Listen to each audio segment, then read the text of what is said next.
Je vous salue au nom du Seigneur Jésus-Christ aux endroits où vous vous trouvez à des moments actuels que je vous parle.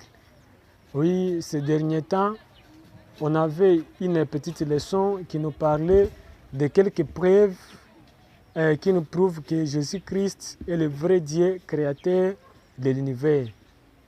Alors, aujourd'hui, par des témoignages, je suis venu encore pour vous justifier, pour continuer à vous prouver que Jésus-Christ est celui qu'on adore, c'est bien lui le vrai Dieu créateur, témoigné par les Saintes Écritures, et c'est bien lui qui est le Dieu qui s'est manifesté en chair pour pouvoir nous sauver.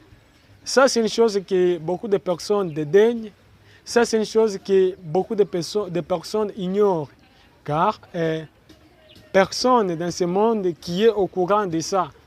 Vous trouverez qu'il y a quelqu'un, ça fait des années qu'il adore. Il se dit que quoi, moi, des jours, j'entre dans telle église, et si vous lui parlez ou soit te demandez, tu adores quel Dieu?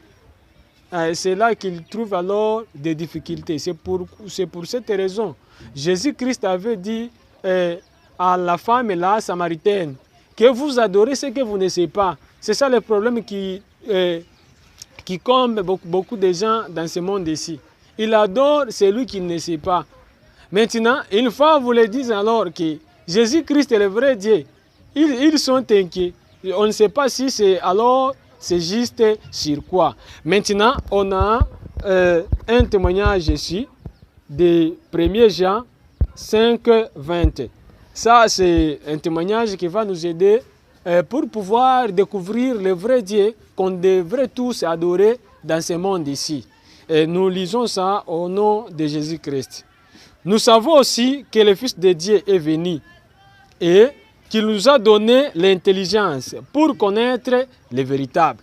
Le Fils de Dieu est venu et ce Fils de Dieu-ci nous a donné l'intelligence pour connaître le véritable. Et nous sommes dans le véritable, en son Fils Jésus-Christ. C'est lui qui est le vrai Dieu véritable et la vie éternelle.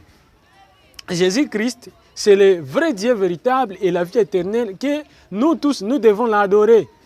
Parce que si là, on adore un autre Dieu différent à Jésus-Christ, pour dire notre adoration là ne va pas à aucun Dieu.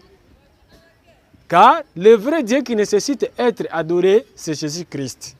Là, il y a pas mal de témoignages qui nous attestent tout cela.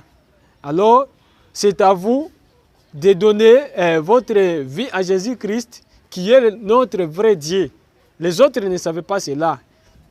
Croyez que Jésus-Christ, c'est le Dieu de l'Ancien Testament qui était venu en chair pour pouvoir nous sauver. Car on avait immolé maintes fois le sang des animaux, le sang de l'agneau, je ne sais pas, des chèvres, des vaches, pour être sauvés. Alors, ça c'était dans l'Ancien Testament. Mais pour le Nouveau Testament, c'est le sang de Dieu, le sang de Dieu qui nous fait sauver. Soyez bénis. N'oubliez pas de s'abonner à notre page pour plus d'enseignements et plus d'informations. Merci.